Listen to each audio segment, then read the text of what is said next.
Bonsoir tout le monde.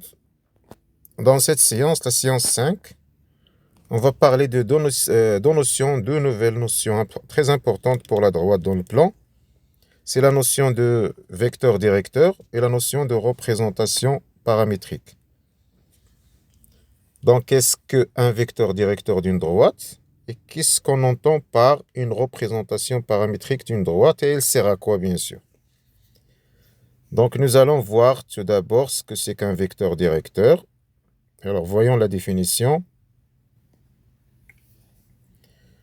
Alors, dans la partie étude analytique de la droite dans le plan, la définition d'un vecteur d'une droite, un vecteur directeur d'une droite, un vecteur non nul U et directeur d'une droite AB, si les deux vecteurs U et AB sont collinéaires.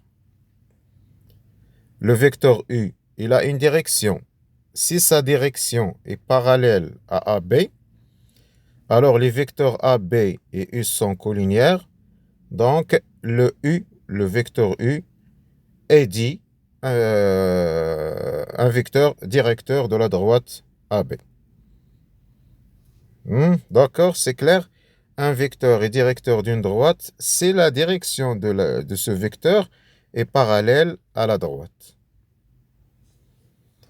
D'après cette définition, on peut dire que CU est un vecteur directeur d'une droite, alors tout vecteur collinéaire avec U est aussi considéré comme directeur de cette droite.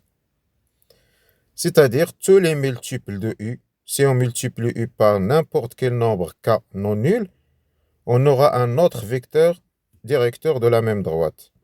Ça veut dire qu'une droite possède une infinité de vecteurs directeurs. Voyons sur cette figure, la droite D en bleu, le vecteur U, sa direction, elle est parallèle à D, donc c'est un vecteur directeur. Le vecteur V est collinéaire avec U, donc c'est aussi un vecteur directeur. Le vecteur A, c'est la même chose. W, c'est aussi la même chose. Ils sont tous des vecteurs directeurs. Pourquoi? Parce qu'ils sont tous collinéaires. Ils ont tous la même direction que D. Alors, en particulier, dans un cas particulier où la droite D est définie par deux points AB, on peut former le vecteur AB et sera aussi un vecteur directeur de la droite AB, de D. Et on peut prendre aussi BA. Il n'y a pas de problème. AB ou BA, ou bien 2 fois AB, moins 3 AB, multiplié AB par n'importe quel nombre non nul, vous aurez toujours un vecteur directeur de AB. D'accord? Par exemple, sur la figure, on a moins 3AB, AB, BA, 2AB, ils sont tous collinéaires, alors ils représentent des vecteurs directeurs de la même droite AB. Une autre remarque, CU est un vecteur directeur d'une droite D, alors U, il est directeur de n'importe quelle droite parallèle à D. Par exemple, voyons D1, D2, D3 sont des droites parallèles. U a la même direction que D1, donc c'est un vecteur directeur de D1. Il est aussi directeur de D2, de D3 et de n'importe quelle droite parallèle à D1. D'accord? Donc, U a un vecteur directeur de D1, D2, D3 parce qu'ils sont tous des droites parallèles. Voilà. Donc, c'est tout ce que nous avons à dire par rapport au vecteur directeur. Et dans ce paragraphe, donc cette deuxième partie, nous allons utiliser la notion de vecteur directeur pour parler de la notion de représentation paramétrique d'une droite. Pour donner une représentation paramétrique d'une droite, lisons tout d'abord cette introduction. Dans un plan général, pour définir une droite, on a besoin, ce qu'on sait avant, c'est qu'on a besoin de 2 points. Dans ce chapitre, nous allons voir qu'une droite, elle peut être définie d'une façon unique en donnant un point qui appartient à cette droite et un vecteur U directeur de la droite. Donc un point dans un plan, la donnée d'un point A et d'un vecteur non nul U définit une seule droite appelée, cette droite elle est appelée la droite passant par A. Voyons sur la figure, A un point fixe et un vecteur directeur. Donc il existe une seule droite D qui passe par A et bien sûr parallèle à la direction de U. Dans ce cas, U est le directeur de cette droite. Cette droite, on la note D à U, comme vous le voyez en rouge. Et on dit que D, il passe par A et il est dirigé par U. Cette droite DAU, il est constitué par un ensemble de points MXY. Quand est-ce qu'un point MXY peut appartenir à cette droite?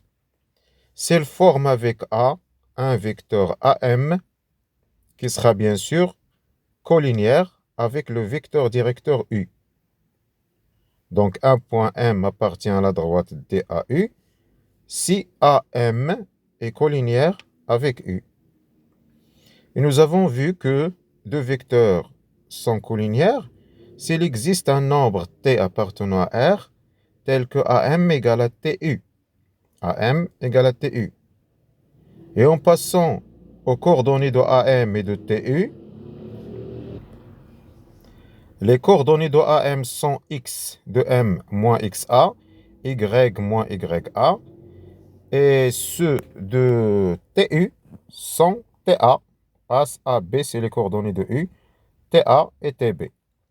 L'égalité de deux vecteurs, ça veut dire que l'abscisse égale à l'abscisse et l'ordonnée égale à l'ordonnée. Alors on aura un système X moins XA égale à T, Y moins YA égale BT. On envoie les coordonnées de A au deuxième membre, alors le système devient sous la forme X égale à XA plus AT, Y égale à YA plus BT. Et ce système, il est appelé une représentation paramétrique de la droite D. Passons par A, remarquez que les coordonnées de A sont visibles sur la représentation, YA, est dirigé par le vecteur U de coordonnées AB. Ils sont aussi les facteurs du paramètre T. Alors, ce système est une représentation paramétrique de la droite D passant par A et dirigée par le vecteur U. On a des remarques sur cette représentation. La première remarque, d'après la définition précédente, on a besoin d'un seul point pour donner une représentation paramétrique. On a besoin d'un seul point et d'un vecteur de la droite et d'un vecteur directeur pour donner une représentation paramétrique de cette droite. Et chaque fois qu'on change de point ou du vecteur directeur, on obtient une autre représentation paramétrique de la même droite. Si vous avez un point A et un vecteur directeur AB, vous aurez un système, une représentation paramétrique de cette droite. Si vous changez le point A et vous prenez par exemple un autre point B de la droite, vous aurez une autre représentation de la même droite. Si vous changez, vous savez que la droite a une infinité de vecteurs directeurs. Alors si vous prenez un autre vecteur directeur de la droite, vous aurez une autre représentation paramétrique. Ce que l'on entend par là, ce qu'on veut dire par là, c'est qu'une droite a une infinité de représentations paramétriques suivant le point choisi et suivant le vecteur directeur choisi. Donc, une droite a une infinité de représentations paramétriques suivant le point et le vecteur directeur choisi. D'accord? On va voir des exemples pour bien comprendre cette définition. Le premier exemple nous demande de donner une représentation paramétrique d'une droite D dans chacun des cas. Dans le premier cas A, la droite D, elle passe par un point A donné et dirigée par U, U-2, 3. Alors la donnée d'un point et un vecteur directeur nous donne directement le système de la représentation paramétrique. D, on pose x égale à 1. Le 1 et le moins 1 sont les coordonnées de A. Et le moins 2 et 3 sont multipliés par t sont les coordonnées du vecteur directeur. Donc, si on a un point donné de la droite et un vecteur directeur, on passe directement à la représentation paramétrique sans passer par les détails vus dans la définition. Dans le deuxième exemple, le D passe par deux points A et B. On a toujours besoin de quoi pour donner la représentation paramétrique? On a besoin d'un point et d'un vecteur directeur. Dans le cas où D est défini par deux points A et B, on l'a dit avant, le meilleur vecteur directeur qu'on peut choisir, c'est par exemple le vecteur AB. C'est un vecteur directeur de la droite D. Et pour le point, on a le droit de prendre A ou de prendre B, il n'y a pas de problème. Si on prend A, on aura un vecteur directeur, une représentation. Si on prend B, on aura une autre représentation de la même droite. Alors pour ce cas, on a par exemple AB. AB, vous savez que les coordonnées de AB, c'est très facile, c'est xb moins xa, yb moins ya, c'est moins 3, 2. C'est un vecteur directeur de D, qui est AB. Comme on peut prendre par exemple BA, c'est 3 moins 2. Pour le point, on peut choisir A ou B, on n'a pas de problème. Alors on a 4 possibilités. Si on prend par exemple le point A et le vecteur AB, on aura cette représentation. Si on prend le point A et le vecteur BA, on aura celle-ci. Si on choisit par exemple le point B et le vecteur U, ou bien BA, nous avons une troisième représentation. Et si on choisit par exemple le point B et le vecteur AB, nous aurons une quatrième représentation. Alors les 4 systèmes sont tous des représentations de la même droite, suivant le point et le vecteur choisi. Alors on passe à la deuxième question. Dans la deuxième question, c'est le processus contraire de la question 1. Pour la question 2, nous avons la représentation paramétrique et on nous demande de relever les coordonnées d'un point qui appartient à la droite et d'un vecteur directeur de la droite. Alors l'exemple A, vous avez une droite D définie par une représentation paramétrique. À partir de la représentation paramétrique, on peut relever un point, les coordonnées d'un point, par exemple 1, 2, sont les coordonnées du point qui appartient à la droite D, utilisées pour donner la représentation. Et pour le vecteur directeur, on va prendre les coefficients de T. Ici, c'est plus 1 et ici, c'est moins 1.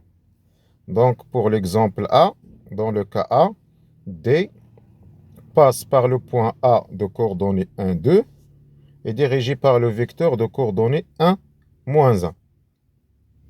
Dans le deuxième exemple, vous pouvez remarquer qu'on n'a pas de constante ici, c'est que x s'écrit sous la forme 0 plus 2t. Alors, dans ce cas, les coordonnées du point sont 0, moins 3. Faites attention, les coefficients du point ne sont pas des coefficients des facteurs de t. Ce sont des constantes sans t. Alors, c'est 0, moins 3 pour le point. Et pour le vecteur directeur, c'est 2, 1. 2, 1, 2 fois t, 1 fois t. C'est le vecteur directeur.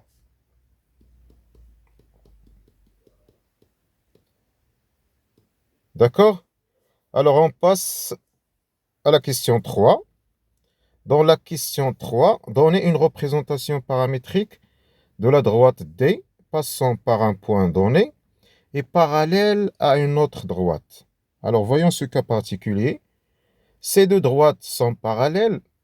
Alors c'est un vecteur et directeur de l'une, c'est un vecteur directeur de l'autre. Alors le delta, la droite delta, elle est définie par une représentation paramétrique. À partir de cette représentation, on peut avoir un vecteur directeur de delta. Et puisque delta est parallèle à D, alors ce vecteur est aussi directeur de D. Donc nous aurons un point qui appartient à D et un vecteur directeur de delta qui est aussi directeur de D. Alors nous avons tous les outils pour donner la représentation paramétrique de la droite D. On a eu moins 4, 3 est un vecteur directeur de delta. Alors ce vecteur est aussi un vecteur directeur de D car D est parallèle à delta.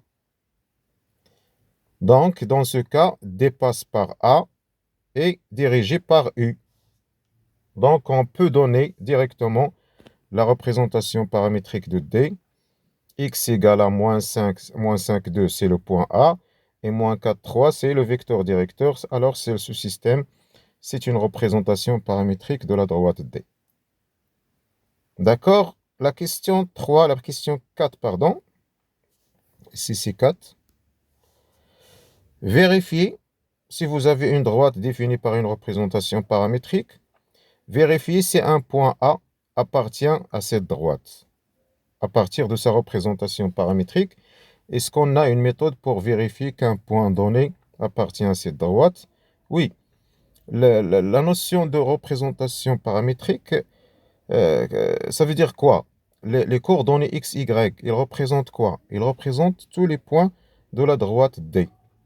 Alors, pour chaque valeur de t, si vous donnez n'importe quelle valeur à t qui appartient à R, le x et le y que vous aurez sont les coordonnées d'un point qui sera sûrement un point de la droite D.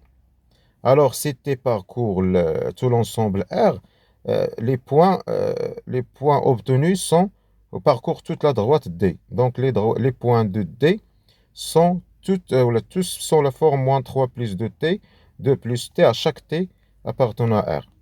Donc, pour vérifier si A appartient, on doit chercher s'il existe un t pour lequel les coordonnées obtenues seront moins 1 et 3. Alors, quand est-ce que je peux avoir moins 1 et 3 égale à moins 3 plus 2t, 2 plus t?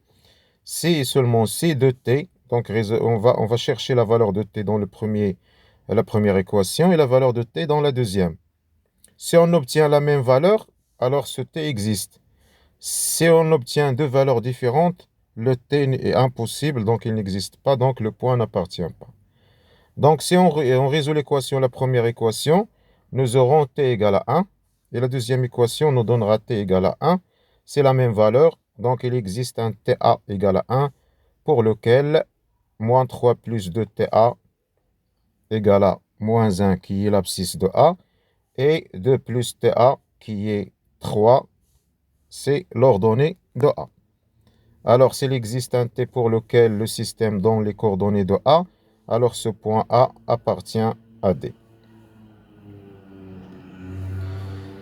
Dans un deuxième exemple, 2 moins 2, c'est les coordonnées de A. Le système, c'est moins t, 2 plus t. C'est la représentation considérée de D.